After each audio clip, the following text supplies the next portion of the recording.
Why am I doing ministry? You need to ask yourself that from time to time just to check your heart. Is it because of the approval I experience from people? Is it because I hear a lot of recognition? Is it because I feel so important in the ministry? Now, let me tell you one thing. A number of years ago, I died to the ministry. You know what I mean by I died to the ministry? When I was younger, to me, ministry was life. Because it made me feel important. Right? Especially for those who are gifted. Ministry becomes a base for my worth as a person. Because I'm damaged as a Filipino. And I long for my validation for my worth. Because I never experienced it in the family. We're so damaged. You understand this? That's why the temptation always to take glory will always be there for us.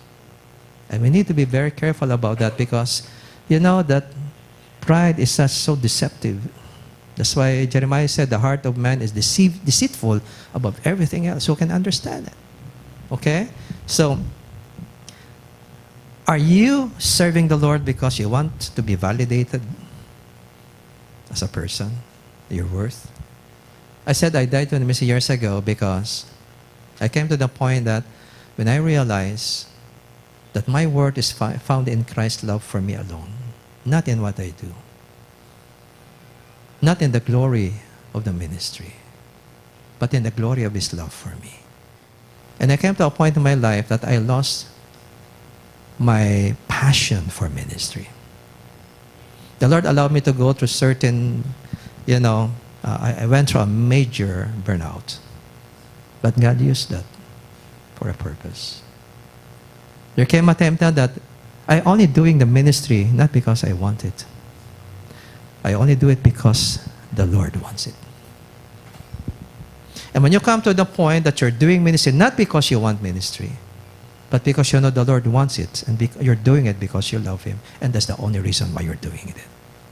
That is when you begin to not be allured anymore, but that hunger for power and pride, because you're satisfied with the love of Christ for you. And you see, we have taken the place of Christ's love for us as the base of our identity and substituted it with identity drawn from the ministry, drawn from our performance, drawn from what people think and say about us. That sometimes we're not close to Christ anymore. We're so involved in the ministry. We're so performance-oriented because that's where I'm getting my identity. And then we have little time for Jesus. We have little time to be intimate with Him because the ministry is giving me my need. Until one day somebody criticizes you. Something wrong happens in the ministry and people are looking at you. Until one day you fall into temptation and become a major scandal. That's when you realize, where are you basing your worth? As I'm telling you, as early as now, ask yourself, why am I doing what am I doing?